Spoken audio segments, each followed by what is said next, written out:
Much better.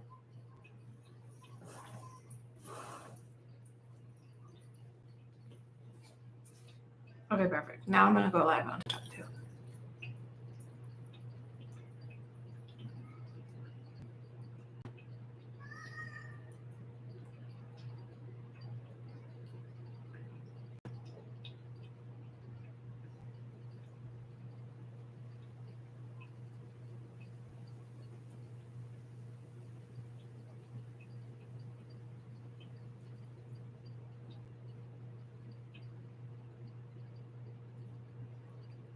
I think that's how it works.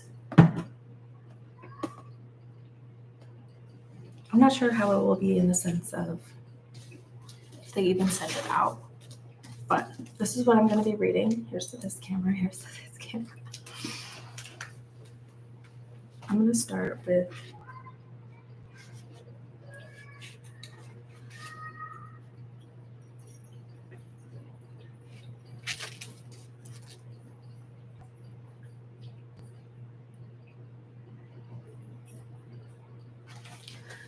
discerning fear is where I'm going to be starting from. So, in chapter 3, if only we'd learn how to harness and ride rather than hunt and kill the butterflies that live in the gut of every person who strives to create something extraordinary from nothing. Jonathan Fields. In June 2013, I was on my book tour for Mind Over Medicine, driving in a borrowed minivan from Chicago to an event in Indiana where I was scheduled to speak to 300 cancer patients. I was tooling along the freeway at 65 miles per hour, listening to music, feeling happy and calm, grateful for the opportunity to do the work I love, enjoying the present moment. If I had been able to monitor my nervous system, I suspect I would have registered a relaxation response with my parasympathetic nervous system dominating my natural self-healing mechanisms doing their thing. Then, in a split second, from out of nowhere, some unidentified piece of metal tore off another car and came flying right at my minivan. The unexpected road debris punctured both tires on the left side of the vehicle, causing it to list to the left as if it might flip over. Fear flooded through me, and I felt this rush of electric warmth as my fight or flight responses were triggered. If I had been hooked up to monitors, surely researchers would have been able to measure high levels of cortisol, epinephrine, and norepinephrine. And they would have noted that my heart and respiratory rate increased, my pupils dilated, my blood glucose levels spiked, and blood got shunted to my large muscle groups, giving me strength and fueling my ability to quickly maneuver the disabled minivan off the crowded freeway where my life was really at risk. A surge of energy and focused attention helped me to grip the wheel and bring the car safely to the shoulder of the highway without getting hit or hitting somebody else. My body was out of danger at this point, so in an ideal world, researchers monitoring me would have noticed that 90 seconds later, my stress hormone levels would start to drop, my vital signs would stabilize, and my nervous system would return to homeostasis with the parasympathetic nervous system in charge. But alas, that isn't what happened. As I sat there trembling from the rush of epinephrine coursing through my body, my imagination went nuts, and my mind began to generate all these things that might go wrong. Here's a replay of what went on in my mind. I'm going to miss my lecture and everyone's going to be upset at me. I'll disappoint the event planner and all those cancer patients who will be waiting for me to appear on stage. The friend I borrowed the car from is going to be angry with me for puncturing her tires and leaving her car stranded. Everyone is going to think I am untrustworthy and unreliable. I don't even know who to call since my purse was stolen in Miami and with it my AAA card. I'm going to wind up stranded on this highway all night in the freezing cold with no heat and no gas. I might even get attacked by some crazy person taking advantage of me in my vulnerable state. Plus, nobody is ever going to ask me to speak at an event like this again. The first wave of fear that rushed through me was what I defined as true fear, because it's the kind of fear that demands action and can help save your life.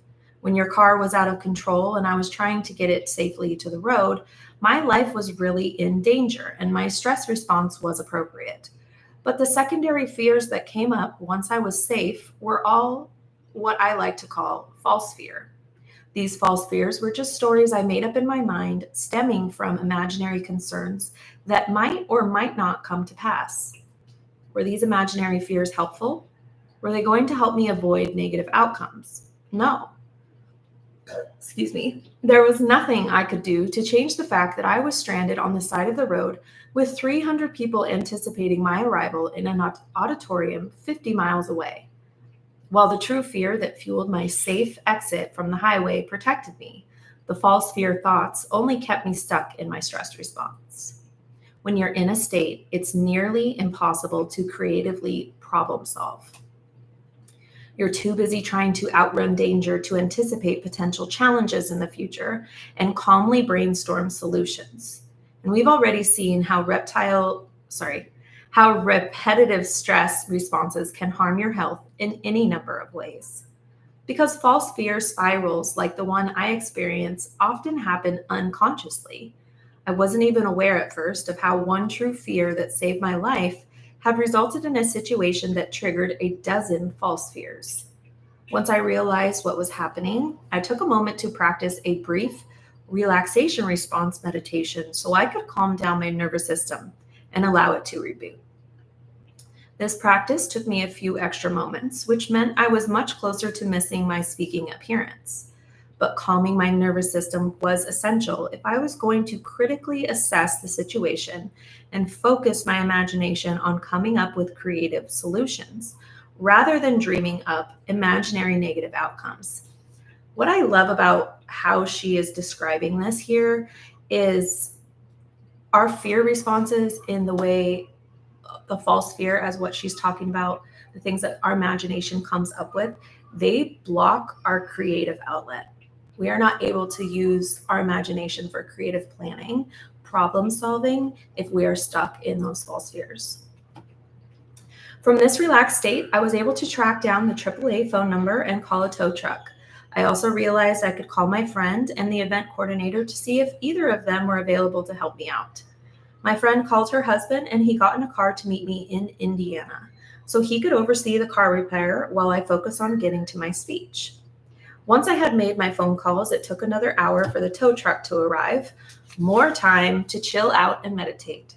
Since there was nothing else I could do to hasten this process, if I kept breathing and focusing on the present moment, I could fend off this false fear. But the minute I started thinking about the future, I got scared again. Because I knew I had already done everything within my power to get to my talk on time, I kept having to remind myself to calm down. I felt less afraid when I was able to stay mindfully in the moment and surrender control of the situation to something larger than me. Finally, the tow truck arrived. The driver was a sweet, burly guy who smiled at me with kind eyes when I prattled on about what had just happened. "Climb in, darling," he said. After dropping the disabled car off at the garage where my friend's husband was waiting, he said, "Don't you have a speech to get to?" Smiling, he told me his shift was over and offered to drive a half hour out of his way to take me to the Performing Arts Center. I felt a rush of relief. On the way to my event, the guy I nicknamed Tow Truck Angel asked what I was going to talk about, and I told him I was giving a lecture to cancer patients about how to optimize your chance for cure. Tow Truck Angel got teary-eyed and started telling me about his father, his best friend, whom he'd seen every single day until he died 5 years earlier of metastatic cancer. Tow Truck Angel showed me a clipboard adorned with photos of the Ford Mustang he and his father had built together before he died. He said, "I loved my dad so much."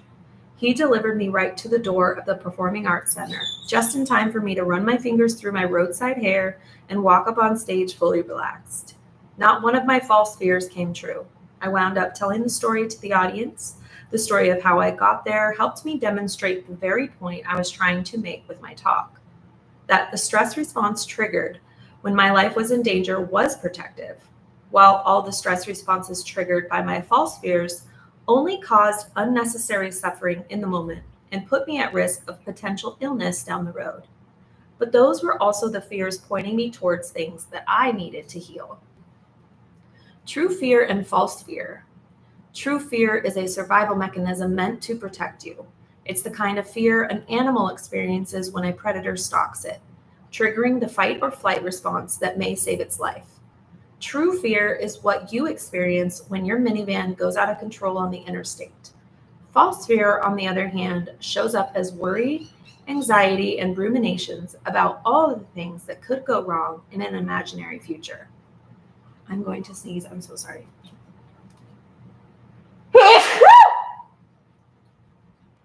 Okay. Excuse me.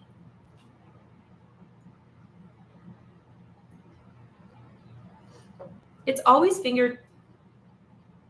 False fear, on the other hand, shows up as worry, anxiety, and ruminations about all things that could go wrong in an imaginary future. It's always the finger pointing towards something that needs to be healed in your mind. In this way, both true fear and false fear can help you if you know how to interpret them in healthy ways. If someone could wave a magic wand and make you fearless, you probably wouldn't survive very long.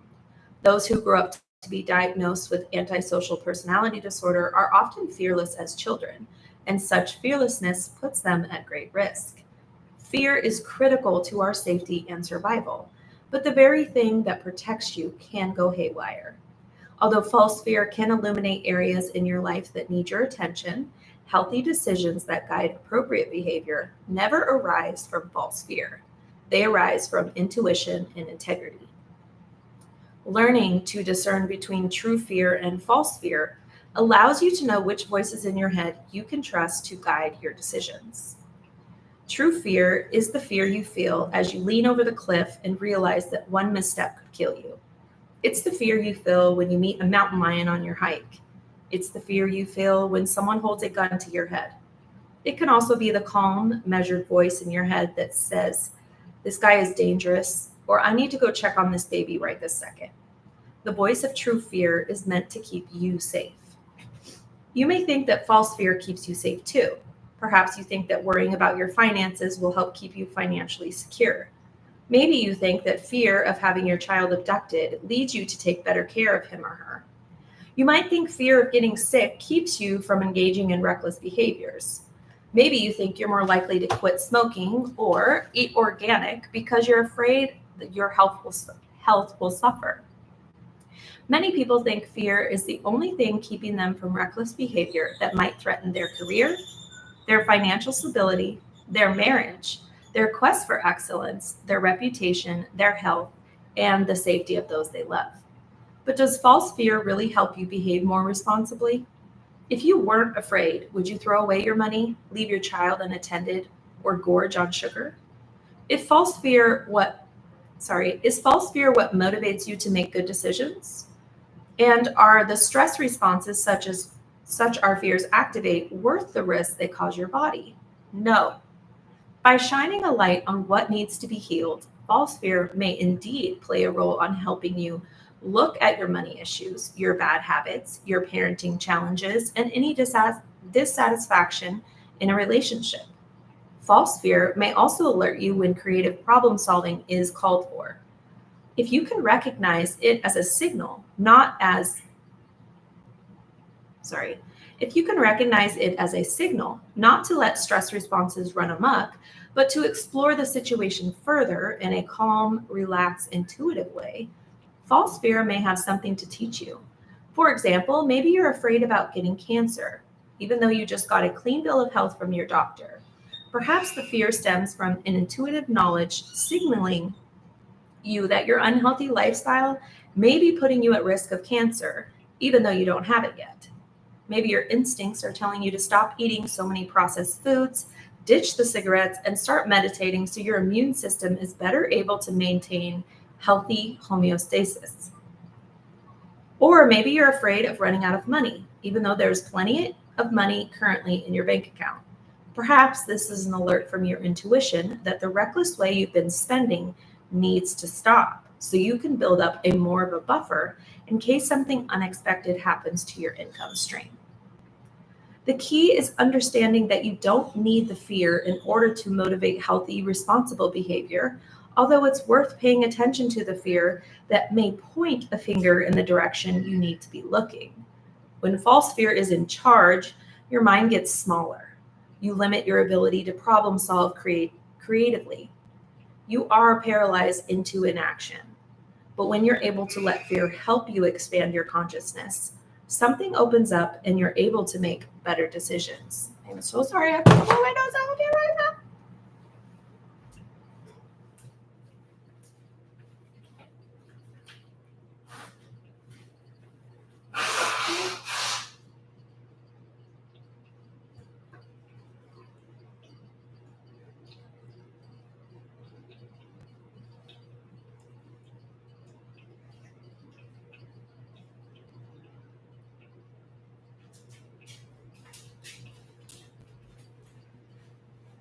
Okay.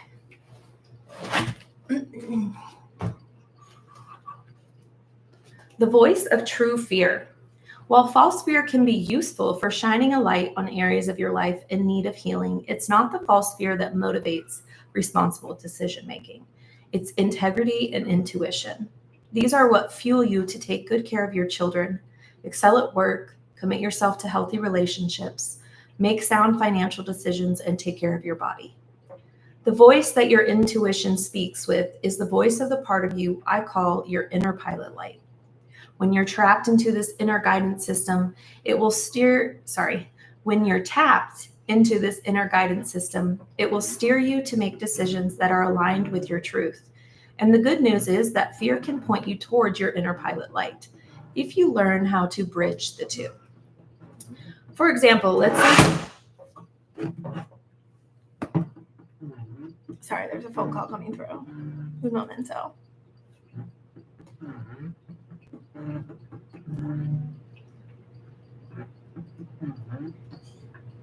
Okay.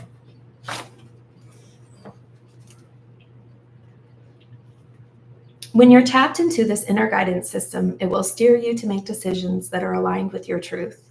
And the good news is that fear can point you towards your inner pilot light if you learn how to bridge the two. For example, let's say you find someone's wallet in the grocery store.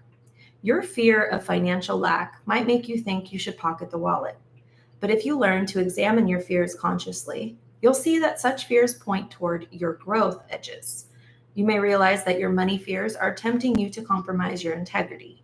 But the more attuned you are with the voice of your inner pilot light, the more likely you are to turn the wallet over to store security in case its owner comes looking for it.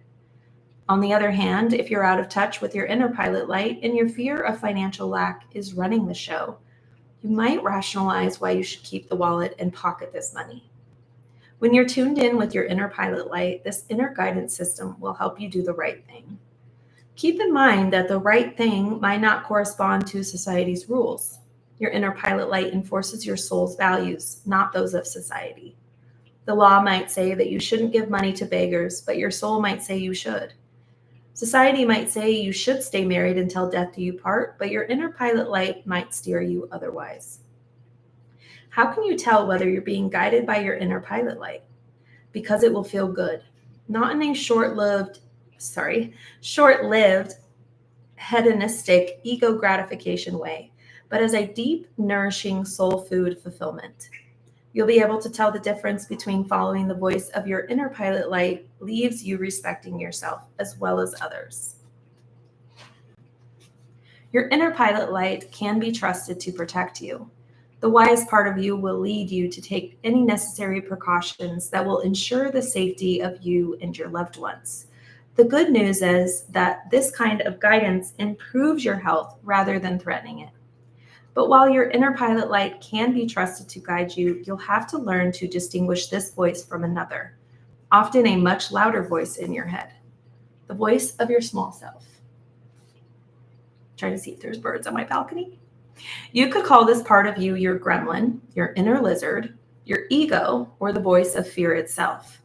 I prefer calling it your small self because, like a child, it is small and can't be trusted to make healthy, discerning adult decisions. This is the voice that speaks the loudest when fear is running the show, and it keeps you from taking in the useful messages your fear has for you. Your small self. Your small self doesn't need your judgment. It needs you to your bigger self by acknowledging and tending it, rather than rejecting it or dismissing it. Your small self tends to be very frightened and is often reacting unconsciously to things that have happened in your childhood. I hear you. But your small self also develops in reaction to societal influences, adult traumas, and all of the ways we try to protect our self images, our limiting beliefs, our relationships, our security, and our worldview. Any unhealed traumas from your past trigger false fears in the present, and your small self wants to ensure that you do a good job protecting what it values. This part of you tends to be irrational, psychologically immature. As a result, it chatters away 24/7, filling your mind with false fears, with false fear thoughts, not because it's bad, but simply because it's childish, it's hurt, it's scared, an overprotective part of your psyche. As your small self adopts all sort of additional reasons to be afraid in its quest to feel safe, you get a full spectrum barrage of false fear erupting from this voice. Your small self has the ability to imagine all sorts of possible disasters, and it thinks it's protecting you by warning you about all the impending awful things you should anticipate so your small self doesn't get hurt again. You don't even have to wait until problems arise before your small self starts giving you advice. It's already anticipating everything that could go wrong before anything bad even happens.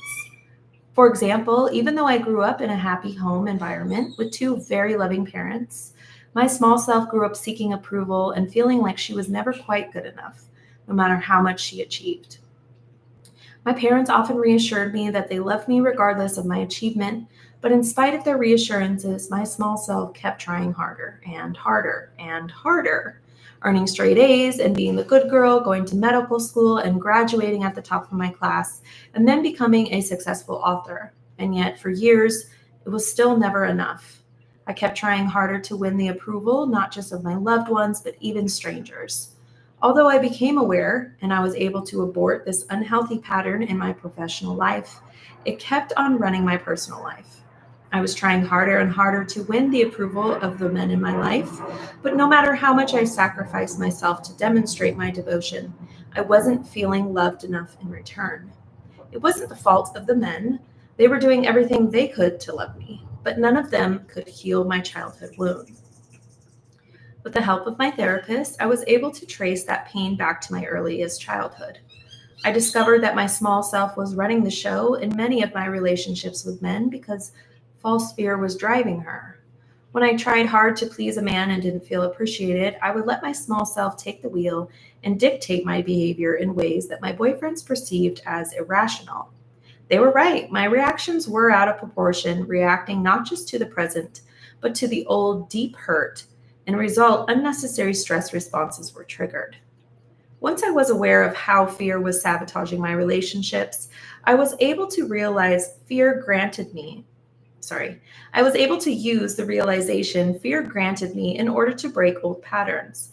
I realized that when my small self felt insecure in a relationship, my childhood fear of rejection led me to cling and grasp, which only pushed healthy people away.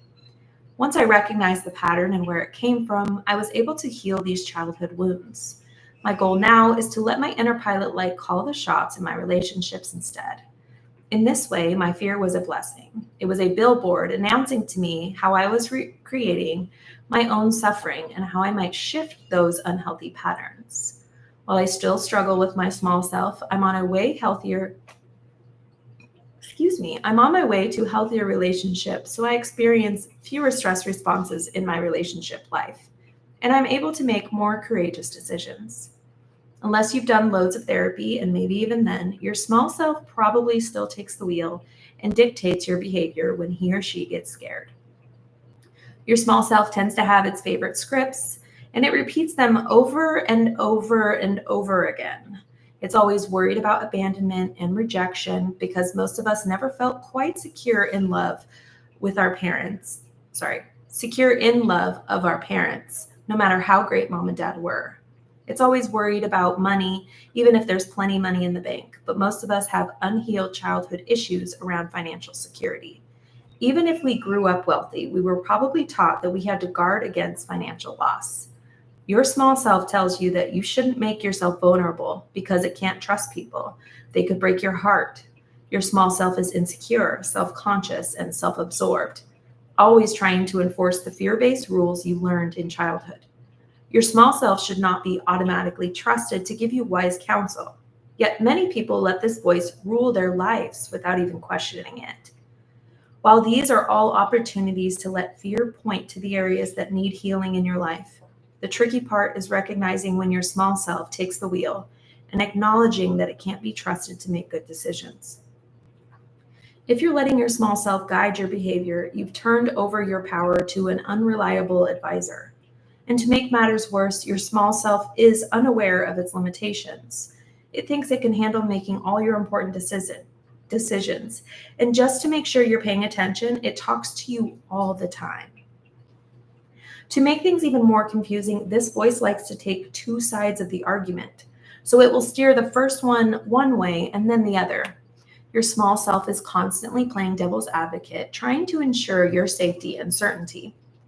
In The Untethered Soul, Michael Singer writes, "You said to your mind, I want everyone to like me. I don't want anyone to speak badly of me. I want everything I say and do to be acceptable and pleasing to everyone. I don't want anyone to hurt me. I don't want anything to happen that I don't like. And I want everything to happen that I do like." Then you said, "Now, mind, figure out how to make every one of these things a reality, even if you have to think about it night and day." And of course, your mind said, "I'm on the job. I will work on it constantly." It's your small self that has given your mind the assignment. What results is a nonstop litany of false fear. Because you're not aware that your small self is talking, its advice may sound rational, smart, protective, and worthy of implementing when you hear it inside your own mind. But what if someone wrote down the transcript your small self was saying? You'd probably find that your hearing sounds something like this. "This job sucks. I should quit. My boss doesn't respect me and keeps stealing my ideas. I deserve a promotion, but Bob got promoted instead of me. Bob is a schmuck who just kisses ass to get ahead. But wow, it worked for Bob. Maybe you should suck up to get ahead too. Now that would make me as much of a schmuck as Bob is. I don't want to be a schmuck. I should just quit my job." But you can't quit your job. How would you pay the bills, you idiot? Plus, you'd be crazy to quit your job in this economy. Don't you know how lucky you are to have a job at all with unemployment this high? You'd better off sucking up to Bob and trying to get ahead so you don't have to work with that asshole boss who doesn't respect you. But Bob is a douchebag. Do I have to become a douchebag to get some respect around here? I really want to be a musician instead. What if I could play the guitar all the time and get paid for it? Now you're really talking crazy. Nobody gets paid to play the guitar. You think you're Carlos Santana all of a sudden? You should be grateful you have a good, stable job, a decent paycheck, so you can feed the kids. But I hate my job. I should quit. Underneath this chatter, though, your small self is really saying something much simpler. And if you listen, you can hear the fear clearly. Things were always changing when I was young and unable to protect myself.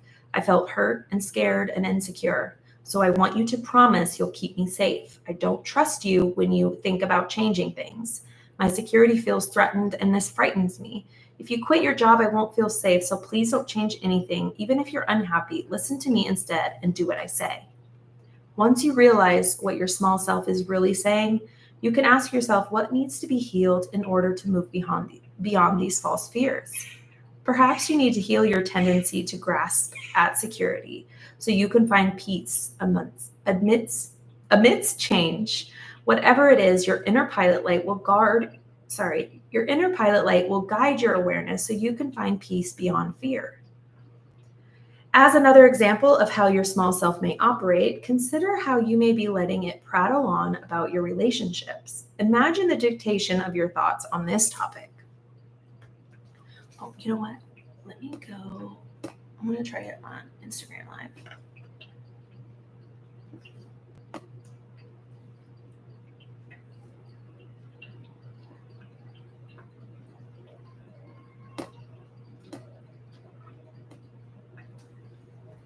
I'm just going on Instagram Live. Please hold on a second.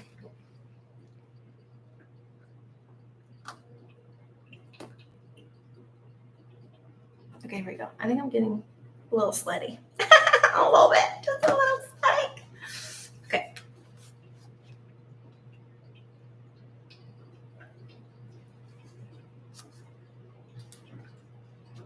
As another example of how your small self may operate, consider how you may letting it prattle on about your relationships. Imagine the dictation of your thoughts on this topic. John doesn't love me. If he loved me, he'd know how much I wanted to go to the movies tonight. But he didn't ask me to go to the movies. He went out with his friends instead. He loves his guy friends more than he loves me. If he loved me, he'd want to go to the movies with me. Maybe I'm not pretty enough. Maybe if I were prettier, he'd choose me tonight. I should color my hair. Maybe I'd be prettier if I was blonde, but then I'd have those ugly roots. I hate it when fake blondes have dark roots. John would definitely not love me if I had dark roots. I shouldn't dye my hair blonde. I should work out more and lose weight. Then John will take me to the movies. I'll look more like Alicia if I work out and lose weight. John probably likes Alicia more than me. I'll bet he's wishing he could take her to the movies tonight instead of being with his friends. I'll bet he'll swing by Alicia's place after they're done. Maybe they're having an affair. No, John wouldn't do that to me. He loves me. But if he loved me, he would have taken me to the movies. Maybe he really is having an affair. Maybe he's not even with his friends right now. I should call him. No, then you're just being a paranoid girlfriend, nagging him when he's out with his friends. You should play it cool. Act like you don't really want to go to the movies. You should call Alan. Alan will take you to the movies in a heartbeat. But I don't love Alan. Yeah, but then John might think twice about choosing his friends over you. But I love John, not Alan. But Alan's really into you. Wouldn't it be nice to get someone's attention tonight? You should call Alan. What your small self is really saying may be something more like this. Dad was always criticizing how I looked, and it made me feel unlovable. Whenever anyone looks at another woman, I feel unloved and unlovable. Dad was always going out with his guy friends instead of paying attention to me. Whenever John goes out with his friends, I feel rejected. What needs to be healed here? If you're not sure, don't worry. Your inner pilot light knows, and we're going to be talking more about how you can learn to hear, interpret, and trust this voice. Keep in mind that ignoring the voice of the small self doesn't help. Pretending you don't hear it only makes it scream louder. And while it's the one thing to learn from the fears of your small self that it's always obsessing about, it's a whole other thing to let those fears control you. You can see why it makes no sense to act on the immature, irrational advice of this hurt young voice. If you've been taking orders from your small self, letting your false fears dictate your actions, don't beat yourself up. You can't help that you've been letting your small self guide you. You didn't know any better, but now you do. And you can choose to change the voice you trust to give you advice. It's not too late to replace this immature advisor with a trustworthy, mature one. Your inner pilot light is always standing by, ready to take over as the best guide and counselor you've ever had. Courage cultivating exercise number 1. Let your inner pilot light nurture your small self. Number 1, when you recognize that your small self feels scared and is at risk of acting out, take a time out. If you're in the company of other people, excuse yourself for a moment if you can, even if you have to find a restroom to have privacy. Cry if you need to. Let your small self feel angry or disappointed or betrayed. Then visualize the radiance of your inner pilot light comforting your small self like a loving grandmother, a guardian angel, or the arms of Mother Earth holding your small self in her arms. Let her ask your small self what is needed. Sleep, comfort, reassurance, permission to have a tantrum, a feeling of safety. Let your inner pilot light tend to it. Not in an indulging way, but the way you would comfort a hurt child. Number 2, invite your inner pilot light to see if there's anything the small self and its fears can teach you about what might need loving attention in your life. Number 3, make a mental note of any messages your inner pilot light has to share with you regarding your small self's fears. Put what you uncover on the back burner to be addressed later. In the moment, give priority to making sure your small self feels safe and comforted. Once your small self calms down, it's easier for your inner pilot light to take charge and return to the situation as a mature adult, able to make brave decisions and behave courageously. Dress rehearsing tragedy. Human beings are the only species capable of imagining the future, which is both a blessing and a curse. Our ability to imagine and try to predict the future allows us to plan, reason, fantasize, and attempt to create stable lives for ourselves and our families. Imagination is the birthplace of creativity and problem solving. Imagination allows us to turn problems over in our minds and consider creative solutions. Everything ever created by human beings began as imagination. This marvelous human ability has yielded genius inventions that make our lives easier, such as the wheel, the airplane, and the internet. It has also birthed scientific advancement, solutions for seemingly impossible dilemmas, and timeless works of art, music, and culture.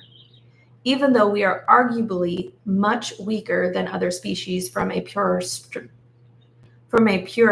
perspective, we are rarely prey for other species anymore because imagination has allowed us to overcome our inherent vulnerability. Imagination also allows us to learn from past error, experiment with improvements, and avoid future problems. It helps us fend off unnecessary risks to our bodies so we can stay as healthy as possible. It helps us protect our children from harm. There's a bird on my balcony. Brene Brown calls this dress rehearsing tragedy. It's as if we hope that by imagining the worst case scenario, we will somehow prepare ourselves in case the worst happens. Sometimes this actually can be an effective fear-reducing strategy, since at times the looming, undefined false fear of an uncertain future can be more terrifying than the specificity of the worst-case scenario. For example, when I was trying to decide whether to quit my job as a doctor, I was afraid of how I would pay my bills for my family. But when I really let myself dress rehearse the worst-case scenario, I realized that the worst thing that could happen was that I would wind up being unemployed, bankrupt, and broke, and my family would have to move in with my mother. While this wasn't appealing, it actually gave me courage because I realized the worst case scenario wasn't really so bad. I never did wind up living with my mother, though I did wind up $200,000 in debt before things turned around for me financially. Knowing that I could move in with my mother if the worst happened had made me less frightened and enabled me to take a leap and quit my job. In such cases, dress rehearsing tragedy may ameliorate false fear. But dress rehearsing tragedy has a grave shadow. In Daring Greatly, Brene Brown shares the following story written by a man in his 60s. I used to think the best way to go through life was to expect the worst. Oh my gosh, pardon me, just 1 second. Pardon me.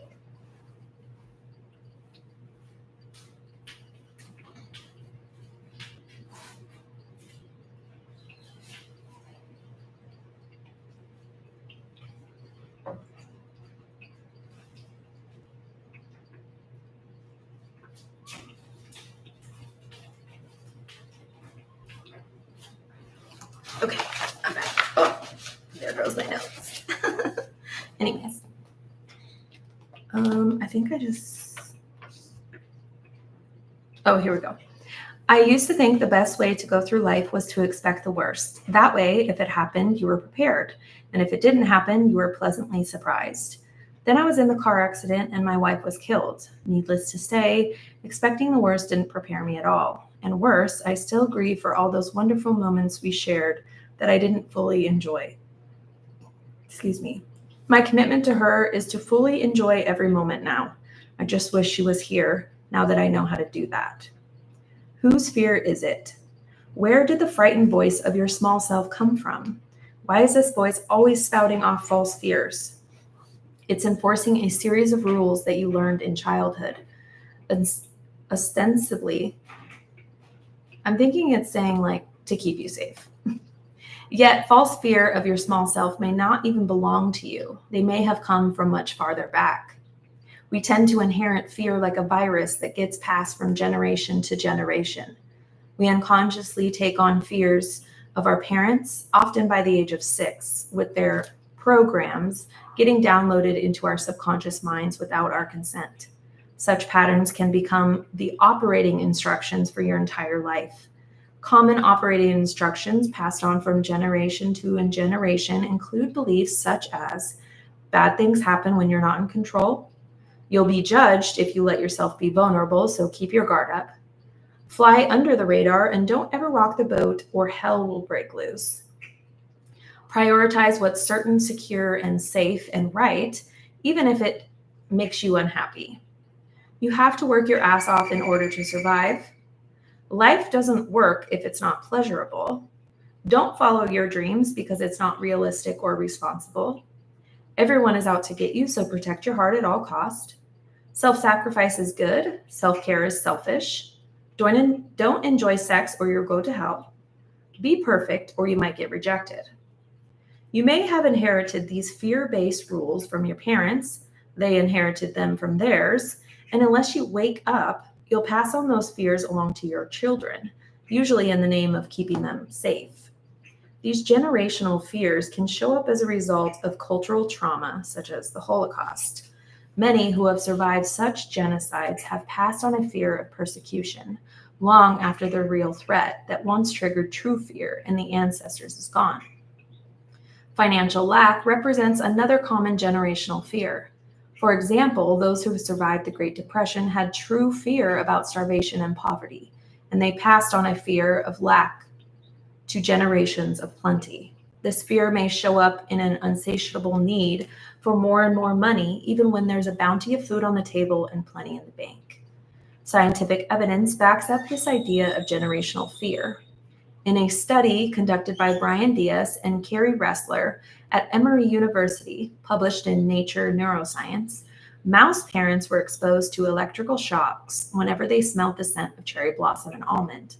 Subsequently, the children and grandchildren of the scared mice settled in the response to the scent of cherry blossoms, even though they had never been exposed to the scent or shock when they smelled it.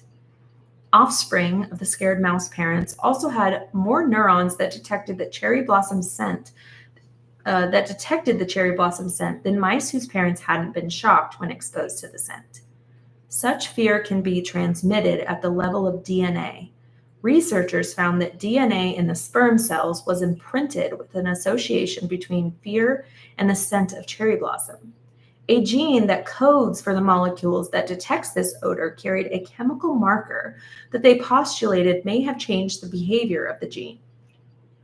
The ability to inherit fear from your parents may have developed as a survival instinct, a way to learn what can threaten your life without having to be exposed to that threat. But in modern society, the biological adaptation has a dark side that may explain how seemingly irrational phobias, anxiety, and post-traumatic stress disorder develop, to say nothing of your everyday fears, such as fear of never having enough money or fear of being rejected by those you love. However, as Bruce Lipton teaches in The Biology of Belief, you are not a victim of your genes. Just because your genes may have been programmed by your ancestors doesn't mean you're destined to abide by their rules. Even if your genes reflect the influence of those fears, how your genes express themselves depends on a variety of epigenetic, which is above the gene forces, which include your thoughts, beliefs, and feelings, your physical environment, and the people you surround yourself with. And once you realize that these fears don't even belong to you, you can start to let go of the past and focus on what is happening in the present time.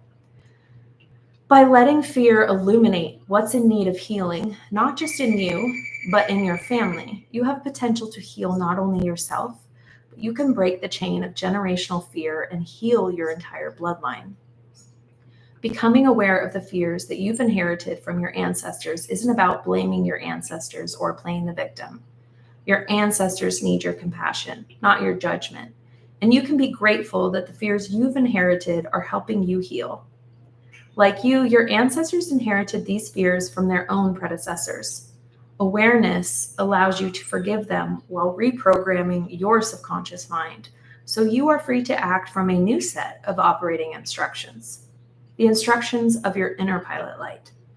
It's important to be gentle with your small self as it tries to impose its inherited rules and false fears. This part of your psyche needs your compassion too. Rejection only makes your small self act up. Instead, offer love. What will unfold is healthy decision-making that takes into consideration appropriate precaution without letting false fear run the show. Part 3 of this book will offer you tools for changing the unconscious operating instructions that may be guiding your life, healing from generational fear, and learning to trust your inner private light. You'll learn further practical exercises that help you soothe your small self so you can discern appropriate action from a place of trust rather than false fear. What does your fear have to teach you? When I first met Dennis Cowenberg at the Institute of Noetic Sciences holiday party, we were introduced several times. Since I was a physician author and he was the owner of academic scientific publishing company, people suspected we would have a lot in common, and they were right. We connected over our shared interest in the intersection of science and spirituality and our curiosity about various forms of animalist healing, such as energy healing, shamanism, and whatever is happening at John of God. Dennis was recovering from a painful divorce, and his search for relief from suffering of heartbreak thrusted him onto the spiritual path through yoga and meditation. I was several years into my own spiritual journey and also in the middle of a divorce, so we became fast friends. Our initial meeting focused on intellectual matters.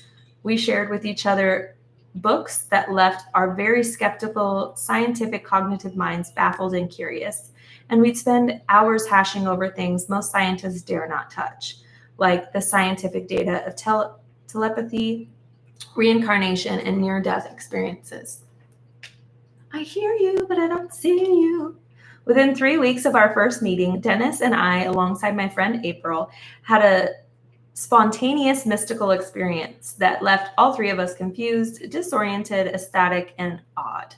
Everything turned topsy-turvy in our lives, and then as the fireworks subsided, Dennis and I found ourselves in a strange sort of spiritual partnership, where the purpose of our friendship became clear. We were to illuminate all of the fears, childhood patterns, and limiting beliefs of our small selves. Hello? That had been unconsciously operating our lives and creating our suffering. I was in the middle of writing this book, and Dennis became one of my willing case studies, demonstrating to me with the brave commitment how fear can wake you up if you're willing to go into the dark places, shine a light on them, and use what you find there. Damn, that's deep.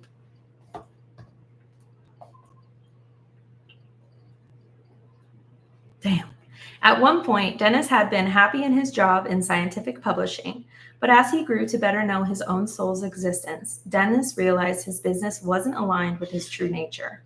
This realization scared him. It's not easy to shift gears mid-career.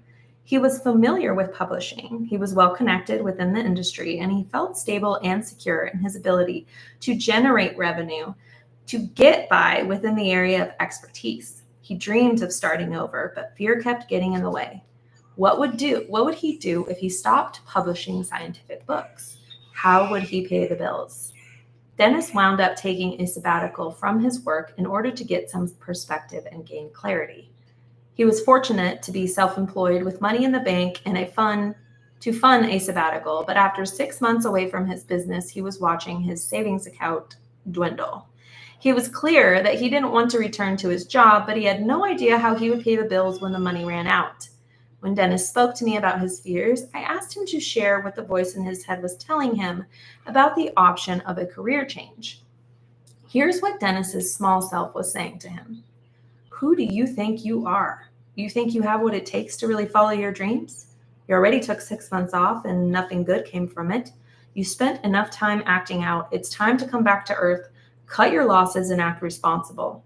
Continue what you have been building up so nicely and know how to create money with, even though you don't like it too much. This is the only way you know how to make money. There's no way out. This is how the world works. But what about the other people who follow their dreams? Do they love and get paid for it? I see other people who do this. This time I'm really passionate about doing something else. I want to love my job passionately. I really feel motivated to make it work this time. But doing what I love can't possibly make me money. Life just does not work like that. It might work for other people, but I'm not like those people. Life doesn't work for me when it's pleasurable. If I try to pursue my dream, I'll wind up broke and nobody will respect me. I will never get out of just scrubbing by, even if I try really, really hard.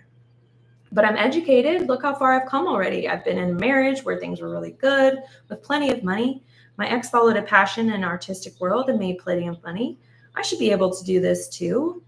But I'm not like my ex. My ex has a different mindset than me, as well as a supportive family. I'm not optimistic like that, and I don't have the family safety net. I don't believe in myself that way. My possibilities are very limited. A complete career change would never work. I would run out of money before my dreams come true. But I was the first person in my family to get an education. I started a publishing company that is unusually successful. But that's not that special. Anyone could have done that. That doesn't mean anything. I will never make it if I try to follow my dream. I don't have enough drive. I feel energetically drained before I even get started. I don't know where to start. Unless I go back to my job, I'm going to wind up bankrupt and on the street. Then nobody will love me or respect me, and I will never recover. At least if I stay at my publishing job, I'll be safe, even if I'm not happy for now. What Dennis's fear were trying to teach him was to discern this first. What was Dennis's fear trying to teach him? To discern this, first we looked at whether there was any validity to what Dennis's small self feared.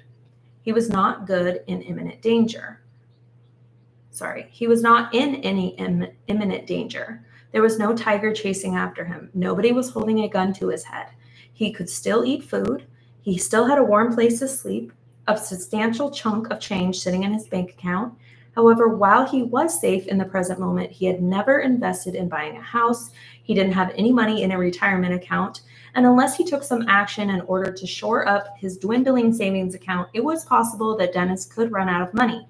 Sure, an unexpected business opportunity or an inheritance from a relative he didn't know he had could show up at his doorstep with no planning on his part. When my friend SARK, Susan Ariel Rainbow Kennedy, was broke, she stood on a street corner and said, "Miracle find me now," and 6 $100 bills blew down the street into her hands. True story. It was possible that Dennis could continue on his sabbatical and everything would just be hunky-dory. It was also possible that if he didn't start focusing his attention again on his business, he might lose the business and with it, his primary revenue stream.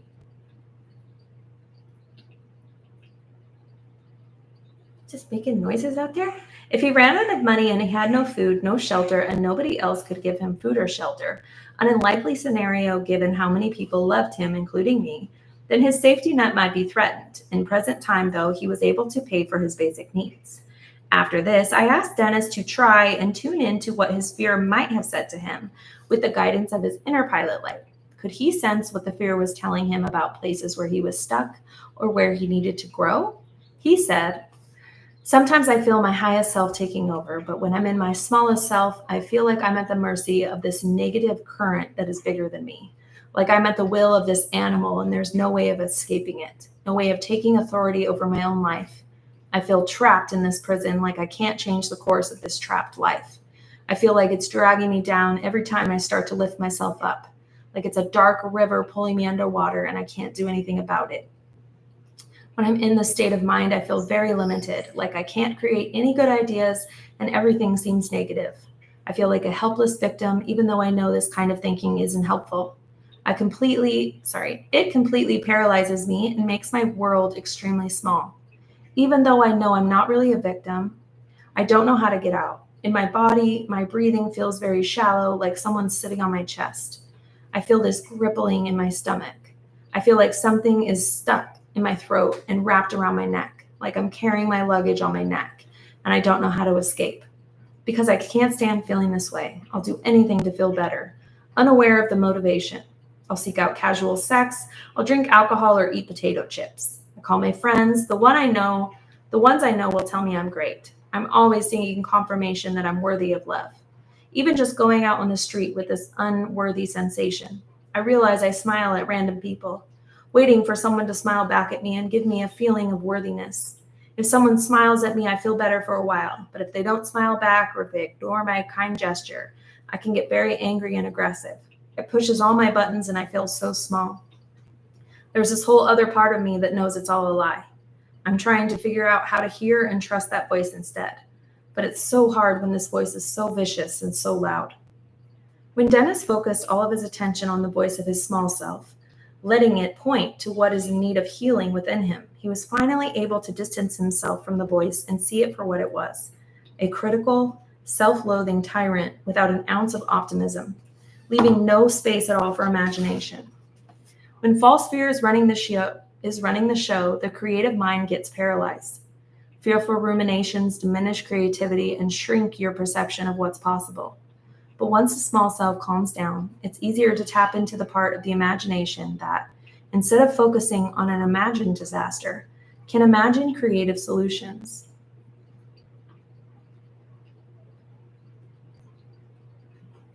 Just admiring the birds on my balcony. By realizing that he was not this voice, he was actually the conscious witnessing the vicious voice. Dennis was able to start to look at his situation more objectively. He realized that it wasn't unreasonable to start creatively problem solving about how he might generate revenue in the future. He has a publishing background, so he brainstormed how he might utilize what he loves and what he's good at to generate revenue. He dreamed of using his gift as a scientist and publisher to explore the intersection of science and spirituality. He also saw himself writing a book, teaching workshops, and engaging in some sort of spiritual healing work. He sensed that learning about healing arts in Peru might help him learn more about the new career his inner pilot light envisioned. New possibilities were starting to open up where before he had been shut down. Courage cultivating exercise number 2, and then that's where I'm going to end off today.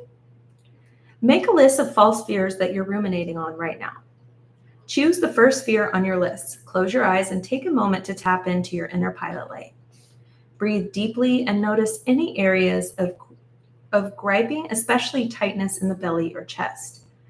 Use the breath to breathe space into these areas and see if you loosen up. Expand your belly.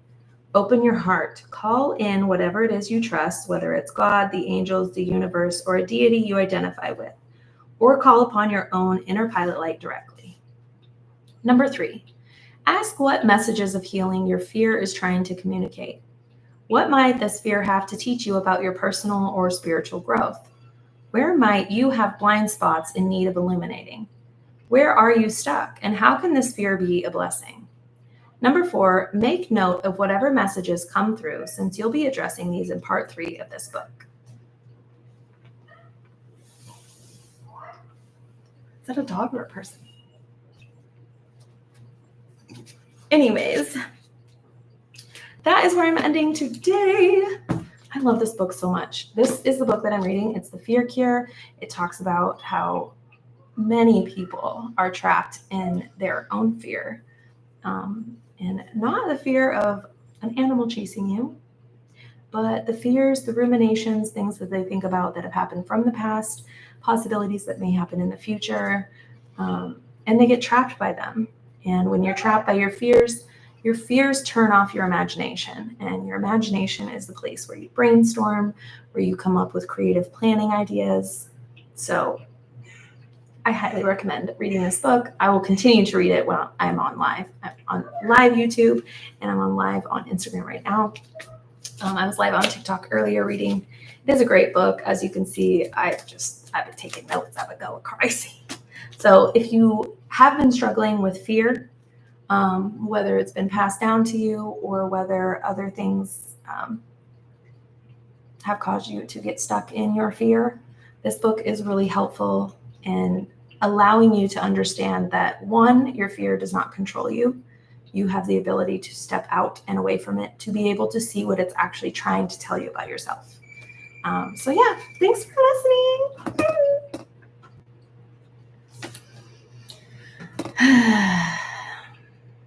I don't know where it would share it.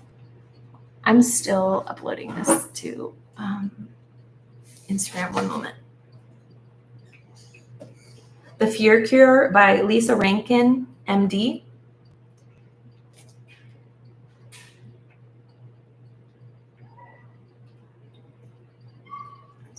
See, I'm posting it to Instagram.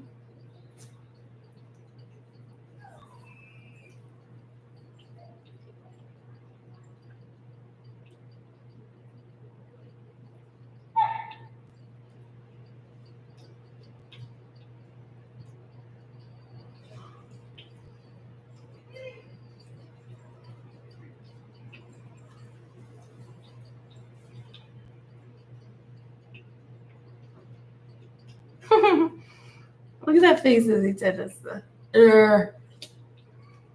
don't know how I can get a better one. I mean, there is no like reading face that's like, damn, I look good.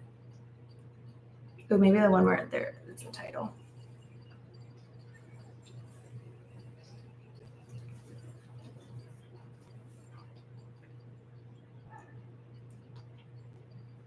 Okay, perfect.